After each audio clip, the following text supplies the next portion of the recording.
So in this video, I am going to show you how to change or how to customize the ringtone in this device. If you are new in this channel, please do subscribe my YouTube channel and press the bell icon for more tech videos. So friends, let's get started. For this, go to settings.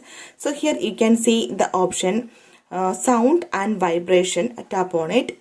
Then here you can see the option ringtone. Tap on it. So here you can see some default ringtone, and from here you can select any ringtone. I will show you.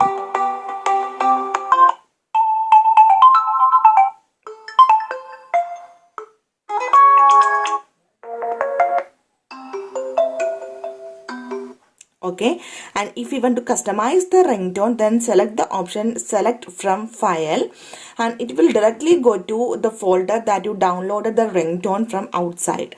And from here also you can select the ringtone. So simply here I am going to select the ringtone, the second one. Okay, after that you can see that ringtone is assigned. Here I will show you. So simply in this way you can change or customize the ringtone in this device. So hope you guys enjoy this video. If you like this one, please like and share, and don't forget to subscribe this channel for more updates. Thank you for watching. Thank you. Bye bye.